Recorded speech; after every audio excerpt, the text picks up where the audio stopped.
اور 10-70,000 مسلمانوں دیا کڑیاں کیوں چک کے لے گئے سکھ ہندو؟ اور 10 مسلمان اپنی دھیاں دے گلے کیوں کٹے؟ 10 مسلمانوں دیا دھیاں دریاواں تے کھوئیں وچ کیوں چھاڑ ماری؟ اے دسو نہ ساری قوم نو۔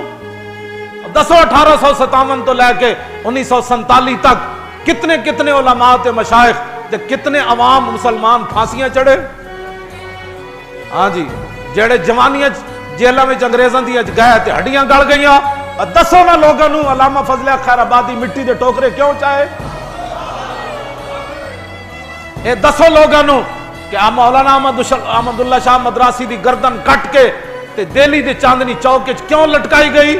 اے دسو نہ بہادر شاہ ظفر نو قلعے، ہاں جی، او دے قلعے تو آندیاں تک انگریزاں کتنیاں گالاں کڈیاں؟ دسو نا بہادر شاہ ظفر کو حکومت کھسینہ ہے نا؟ دسو بہادر شاہ ظفر نو سویرے ناشتے چ او دے پتراں دے پوتریاں دے سر کٹ کے کنے پیش کیتے؟ تسی سمجھدے ہو بھائی راتی تانوں خواب آئی سویرے پاکستان بن گیا؟ سانو دسو پھر اسی دنیا نو دسیے ٹی ویاں تے، ہاں جے دیکھنا جے پوری قوم رون نہ لگ پئی تے گل کرنا، پھر سلنسر کوئی نہیں کٹے گا۔ ہاں جی، سلنسر کٹ کے ٹھان ٹھان ٹھان، یہ آزادی ملی تمہیں؟ اس کے پیچھے لاکھوں دنیا کے خون ہے۔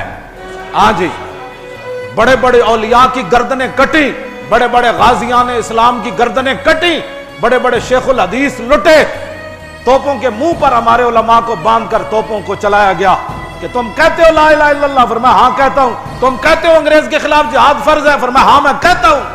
علامہ فضل حق خیر آبادی کی ہڈیاں گل گئیں، لاکھوں ان کو سینکڑوں بیماریاں لگ گئیں، بستر مرگ پر انگریز، انہوں نے کہا چلو ہو سکتا ہے یہ مولوی شہزادہ تھا، ہاتھی پر بیٹھ کر پڑھنے جایا کرتا تھا، بہت بڑا لینڈ لارڈ تھا، ہو سکتا ہے ان بیماریوں کو، جسم کو گلا ہوا دیکھ کر، سڑا ہوا دیکھ کر اس کو پچھتاوا ہو کہ انگریز کے خلاف جو میں نے فتویٰ دیا وہ واقعی میری غلطی تھی۔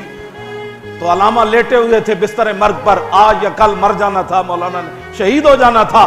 آخری بار انگریز گیا، اس نے وہ فتویٰ جہاد ایسے سامنے رکھا علامہ کے، اور اکھاں بھی جواب دے گئیاں، دھندلا مولانا نو نظر آندا سی، جدو ساریاں چیزاں اڑ گئیاں تے اکھاں نور کتنا رہ گیا ہونا، لیکن نور مصطفیٰ کی چاشنی ان کی آنکھوں میں موجود تھی۔ ہاں، جدو تک مولانا مٹی چاہن دے قابل رہے نا انگریزاں دی منج دا لباس پا کے، تے مولانا خود فرماندے میں مٹی چاہ کی بھی انگریزاں نو سنا کے میں پڑھدا ہوندا سی۔ تساں کی سمجھدے ہو کہ اساں اس محبوب نال وفا کر دیاں گے؟ فدیت محمدن خیر البرایا علیہ صلاۃ ربی و سلام ربی۔ ہاں، آپ فرماندے سن میں اس محبوب تے ہن بھی قربان ہاں۔